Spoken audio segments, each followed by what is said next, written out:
Bismillahirrahmanirrahim. Assalamualaikum warahmatullahi wabarakatuh. Selamat siang, salam sejahtera bagi kita semuanya. Om Swastiastu, Namo Buddhaya, salam kebajikan. Yang saya hormati Menteri Sekretaris Negara, Pak Wamen BUMN, yang saya hormati Bapak Kapolri yang juga hadir pada siang hari ini, yang saya hormati Gubernur Bank Indonesia sekaligus Ketua ISEI, yang saya hormati Gubernur Jawa Tengah, Wali Kota Solo, Bapak Ibu sekalian, seluruh keluarga besar ISEI yang saya hormati.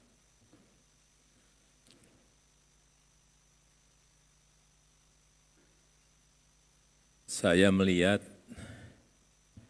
ISEI ini uangnya banyak. Karena tadi cabang yang teraktif saja diberi hadiah 200 juta. Saya melihat dari sisi itu saja, waduh kaya ini, kaya.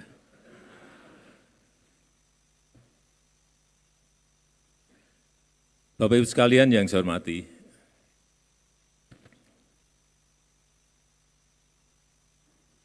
dunia sekarang ini menghadapi sebuah gejolak, ketidakpastian, tantangan yang tidak mudah. Semua negara mengalami, termasuk kita. Bahkan negara-negara maju kalau kita lihat, sudah masuk, banyak yang masuk ke jurang resesi. Yang terakhir Inggris misalnya, sudah masuk ke jurang resesi. Dan yang terakhir kita tahu 96 negara sudah menjadi pasiennya IMF. Ini juga sebuah angka yang kalau menurut saya sangat mengerikan. Oleh sebab itu,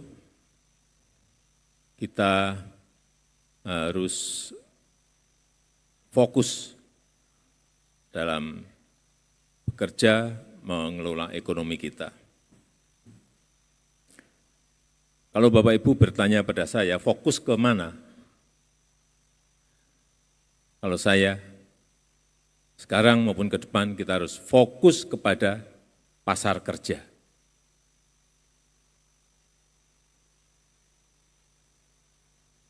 Karena ke depan terlalu sedikit peluang kerja untuk sangat banyak tenaga kerja yang membutuhkan. Too few jobs for too many people. Ini yang harus kita hindari. Sehingga menurut saya, jangan sampai kita terlalu larut dengan situasi global meskipun kita ikuti. Jangan terlalu kita terbawa oleh skenario ekonomi global meskipun kita juga harus selalu melihat angka-angka dan mengkalkulasi dengan perhitungan-perhitungan yang cermat. Karena kita tahu nanti 2030-an kita akan mendapatkan bonus demografi. Bisa menjadi sebuah kekuatan, tapi bisa menjadi beban.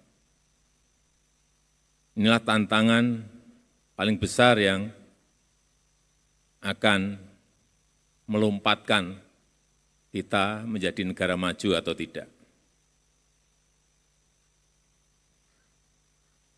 Sehingga sekali lagi bonus demografi ini membutuhkan pembukaan kesempatan kerja yang sebesar-besarnya. Padahal saat ini untuk membuka lapangan kerja, itu kita menghadapi tantangan yang sangat-sangat berat. Semua negara mengalami tantangan ini. Yang pertama, tantangan yang pertama, perlambatan ekonomi global. Kita tahu 2023 dari World Bank Ini global hanya tumbuh 2,7. Kemudian 2024 ini diperkirakan hanya muncul angka 2,6. Tahun depan dari World Bank muncul angka 2, naik sedikit 2,7. Tapi masih jauh dari yang diharapkan oleh semua negara. Dan kita, tadi seperti disampaikan oleh Bapak Ketua Umum, bisa tumbuh di 5, kurang lebih 5,1. Ini sebuah hal yang patut kita syukuri karena ekonomi global hanya tumbuh 2,6, 2,7.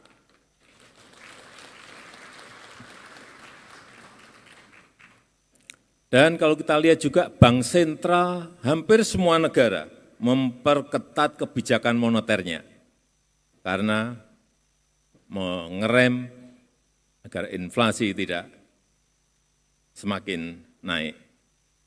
Artinya apa kalau moneter direm? Artinya industri pasti akan turun produksinya. Otomatis perdagangan global juga akan turun kapasitasnya. Jadi yang pertama, perlambatan ekonomi global. Tantangan kita di situ. Yang kedua, peningkatan otomasi di berbagai sektor kerja. Semua sekarang ini mulai masuk ke sana semuanya, ke otomasi semuanya. Awal kita hanya otomasi mekanik, kemudian sekarang muncul AI, muncul analis,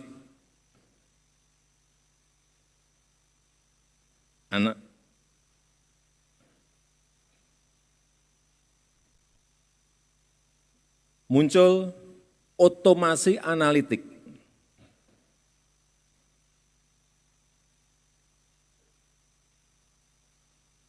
Setiap hari muncul hal yang baru. Dan kalau kita baca 2025, pekerjaan yang akan hilang itu ada 85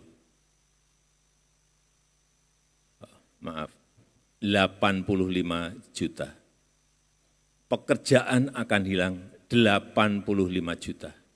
Sebuah jumlah yang tidak kecil.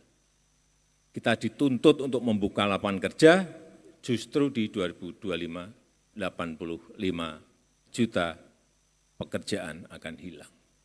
Karena tadi adanya peningkatan otomasi di berbagai sektor. Yang ketiga, yang pertama perlambatan ekonomi global, yang kedua peningkatan otomasi, yang ketiga gig ekonomi. Hati-hati dengan ini, ekonomi serabutan, ekonomi paruh waktu.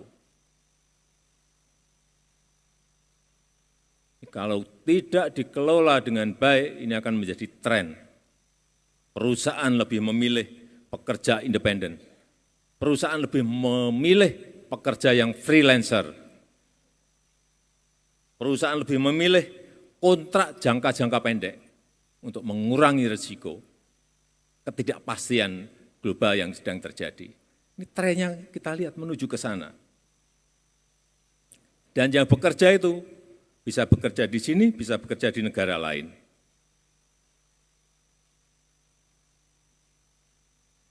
Sehingga sekali lagi kesempatan kerja semakin sempit dan semakin berkurang. Oleh sebab itu, saya berharap dari ISAI, tadi sudah menyampaikan kajiannya, ada sebuah desain, tapi desain taktis. Rencana, tapi rencana taktis. Strategi, tapi strategi yang taktis dan detail.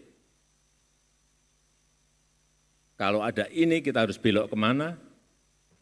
Kalau dicegat di sini, kita harus menuju kemana? Itu yang hal-hal yang taktis seperti ini yang kita perlukan. Bukan rencana makro yang sulit diimplementasikan dalam situasi yang sangat sulit. Dan menurut saya, tadi sudah disampaikan oleh Pak Gubernur BI, hilirisasi menjadi kunci. Coba kita lihat satu, urusan nikel. Urusan nikel yang sering saya ceritakan, karena ini memang sebuah keberhasilan kita meningkatkan nilai tambah. Nikel, dari bahan mentah, nikel ore, masuk ke NPI, nikel pig iron, masuk lagi ke nikel matte, kemudian masuk ke stainless steel. Dan masuk ke turunan-turunan baik garpu, sendok, jarum suntik, dan ratusan turunan lainnya yang ini masih dalam proses semuanya, tetapi paling tidak sekarang kita sudah sampai ke stainless steel. Kemudian yang nikel ore ada lagi nikel ore ke smelter, ke HPAL, ke prekursor, ke cathode, kemudian masuk lagi ke baterai sel. Sudah kejadian dan kita sudah punya industrinya. Untuk nanti kalau kapasitas baterai selnya mencukupi, sekarang ini baru kira-kira 180 ribu mobil yang bisa diproduksi dengan baterai sel produksi kita sendiri. Kalau nanti bisa meningkat menjadi juta, itu kita baru memiliki daya saing yang kuat dengan negara-negara lain. Kemudian tembaga, nikelnya sudah masuk ke tembaga. Setelah nikel kita stop tahun 2020, tembaga 2 tahun yang lalu juga kita stop. Minggu depan akan ada 2 smelter besar yang investasinya kurang lebih 50-60 triliun sudah beroperasi, yaitu di Aman, di Sumbawa, kemudian Freeport di Gresik. Hati-hati kalau kita bicara Freeport, sekarang bukan miliknya Amerika. Karena orang masih, wah Freeport, itu sudah milik Indonesia, itu sudah dimiliki oleh MinID.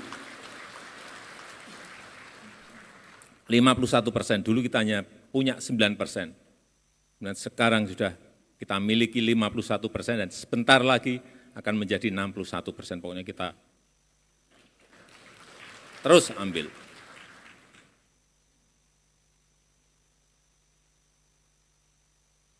Dari tembaga, yang saya lihat di lapangan tembaga menjadi barang-barang yang sudah jadi, copper foil, kabel, rangka mobil, dan yang ketiga, boksit. Hilirisasi di boksit. Sudah jadi yang satu di Bintan, kemudian minggu depan saya juga akan resmikan di Mempawah, di Kalimantan Barat. Jadi lagi satu, berarti ada 2. Dari sini nanti akan jadi yang di Mempawah ini miliknya BUMN. Akan jadi aluminium, velg mobil, bodi pesawat, semuanya. Bapak Ibu sekalian yang saya hormati, pada posisi normal, pada posisi dunia normal, kita tidak mungkin melakukan ini. Pasti akan dicegat oleh negara-negara maju.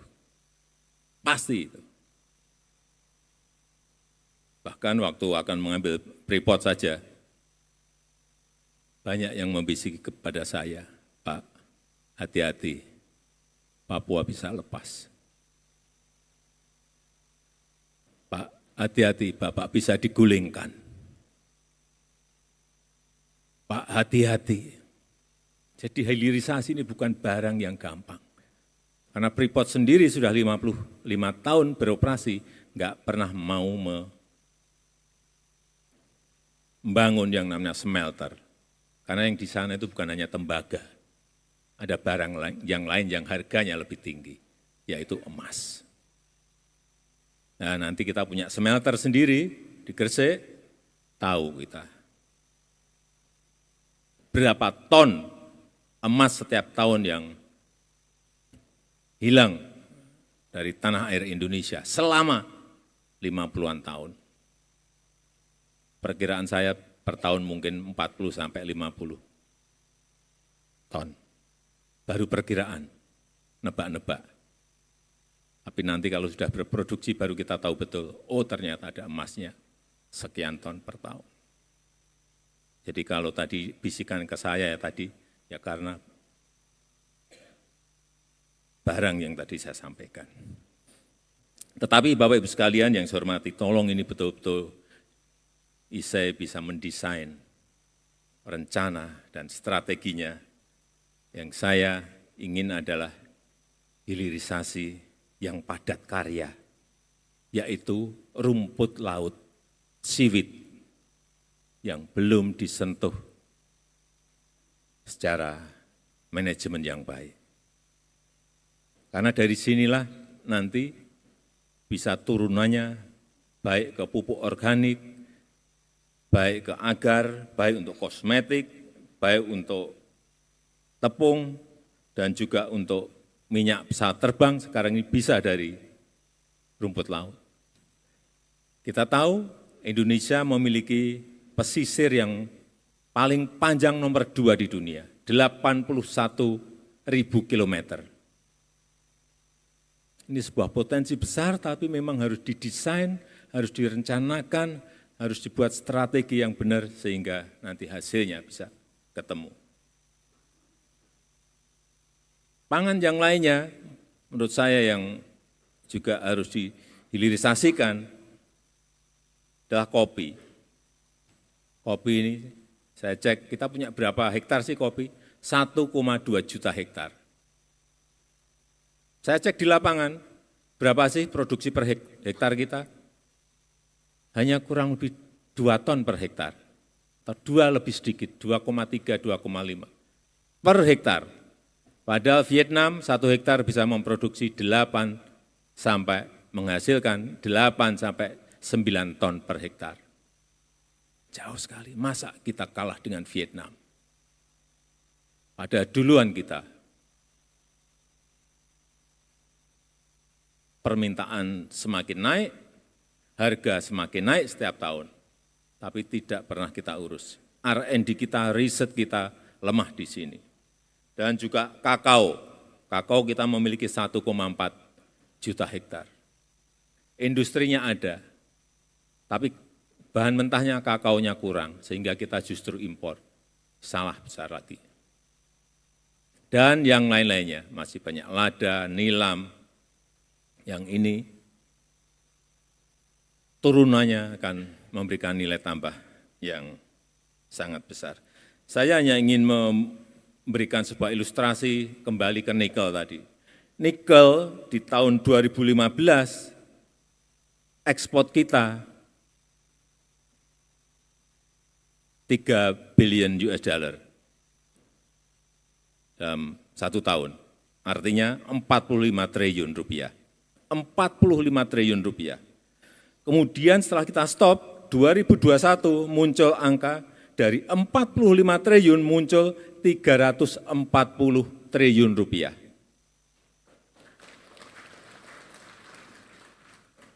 ...2022 muncul 520 triliun rupiah. Dan 2023 muncul angka 520 triliun rupiah. Lompatannya coba. Ada yang menyampaikan pada saya, Pak, itu yang menguntungkan perusahaan, Pak. Rakyat dapat apa? Jangan keliru. Kita pungut pajak dari sana, pajak perusahaan, pajak karyawan, biaya ekspor, pajak ekspor, biaya keluar, belum PNBP-nya, penerimaan negara bukan pajak. Sangat besar sekali. Saya berikan ilustrasi saja untuk minerba, tidak hanya nikel, tapi minerba. Di 2015, penerimaan negara bukan pajak, kita memperoleh 29 triliun rupiah. 2023, kita mendapatkan PNBP-nya 172 triliun. Dari 29 melompat ke 172 triliun. Untuk pajaknya saya belum mendapatkan secara detail. Tapi saya yakin juga akan melompat berkali-kali. Saya rasa penting sekali masukan, input, desain, rencana, dan strategi yang dirumuskan oleh ISEI dalam kongres ini dan menjadi pegangan bagi pemerintah ke depan, bukan pemerintah saya lagi, pemerintah ke depan, karena sebulan lagi saya sudah pensiun, sehingga betul-betul arah menuju ke Indonesia emas itu betul-betul bisa kita raih dengan lebih cepat. Saya rasa itu yang ingin saya sampaikan, dan dengan mengucap Bismillahirrahmanirrahim, pada siang hari ini secara resmi saya buka Kongres Ikatan Sarjana Ekonomi Indonesia ke-22 dan Seminar Nasional 2024. Terima kasih. Wassalamualaikum warahmatullahi wabarakatuh.